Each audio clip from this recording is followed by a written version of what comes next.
The Chanakya once said, if you started arguing with the fools, then you yourself degrading your standards. அப்படின்னு இதை relate பண்ற மாதிரி Panchathanthiram story ஒன்று இருக்கு guys. யானைக்கும் எலிக்கும் ஒரு பயங்கர வாக்குவாதமா. ஆமா, காடே வேடிக்கை பார்க்குற அளவுக்கு ரெண்டும் மாறி மாறி கத்திக்குதான்.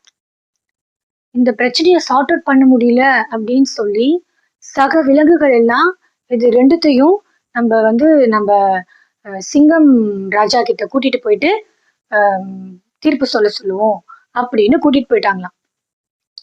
அப்ப லயன் கேட்டுதான், என்ன பிரச்சனை, எதுக்கு நீங்க ரெண்டு பேரும் காலையில இருந்து கத்திட்டு இருக்கீங்களா, கம்ப்ளைண்ட் வந்திருக்கு அப்படின்னு. சோ அந்த எலி உடனே சொல்லிச்சான், ராஜா ராஜா நீங்க தான் அதுக்கு நியாயம் சொல்லணும், இந்த யானை என்னை ஏமாத்த பாக்குது அப்படின்னு சொல்லிச்சான். சிங்கம் கேட்டாரா, என்ன என்ன ஏமாத்த பாக்குது அப்படின்னோடனே யானை சொல்லிச்சான், ராஜா நான் காலையில குளிச்சுட்டு வந்தேன், இந்த எலி பொந்துக்குள்ள இருந்து வந்தது, நான் ரொம்ப பசிக்குதேன்னு அங்க இருந்த பில்லெல்லாம் பிடுங்கி சாப்பிட்டுட்டு இருந்தேன். அப்போ இந்த எலி என்ன பண்ணுச்சு, இந்த பில்லு எதுக்கு இந்த சகப்பு பில்லெல்லாம் சாப்பிடுற அப்படின்னு கேட்டுச்சு. நான் என்ன சொன்னேன், சகப்பு பில்லு சாப்பிடுறேனா, இது பச்சை அப்படின்னு சொல்லேன். உடனே இது என்ன பண்ணுச்சு, இல்ல இல்ல இது சகப்பு தான் அப்படின்னு சொல்லுச்சு. எனக்கு கோவம் வந்துருச்சு, இது ஒரு கிரீன் கலர் கூடவா அவனுக்கு தெரியாது அப்படின்னு அதுக்கு புரிய வைக்கணும்னு ட்ரை பண்ணிக்கிட்டு இருக்கேன். அது கொஞ்சம் கூட நான் சொல்ல வரதை அண்டர்ஸ்டாண்ட் பண்ணிக்காத, இப்படி கத்திட்டே இருக்கு காலையில இருந்து அப்படின்னு சொல்லிச்சான்.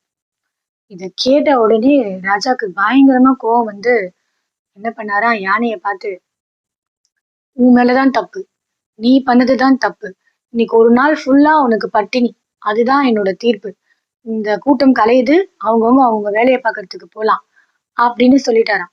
இது கேட்டோட எலிக்கு ரொம்ப குஷி ஆயிடுச்சான். நான் தான் சொன்னேன்ல அப்படின்னு சொல்லி ஹாப்பியா குதிச்சுட்டே ஓடி போயிடுச்சான். யானை கேட்டுச்சான் லயனை பார்த்து, உண்மையிலேயே புல்லு பச்சை கலர் தானே, அப்புறம் எதுக்கு எனக்கு தண்டனை கொடுத்தீங்கன்னு. ஓ, உனக்கு இன்னும் புரியலையா எதுக்காக நான் உன்னை பனிஷ் பண்ணேன்னு? உன்னோட ஸ்டாண்டர்டுக்கு முதல்ல நீ அந்த எலி கிட்ட இது கிரீன் கலரா ரெட் கலரான்னு கேவலமா ஆர்கியூ பண்ணிட்டு இருந்த பத்தியா, அதுதான் தப்பு. அதுக்குத்தான் இப்ப நான் உனக்கு இந்த பனிஷ்மெண்டே கொடுத்துருக்கேன்.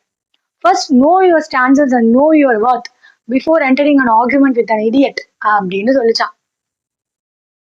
அதேதான் கைஸ், நீங்களும் உங்க லைஃப்ல ஏதாவது இந்த மாதிரி லூசுங்களை இடியட்டை சந்திக்க வேண்டிய சிச்சுவேஷன் வந்ததுன்னா ஆமா அப்படின்னு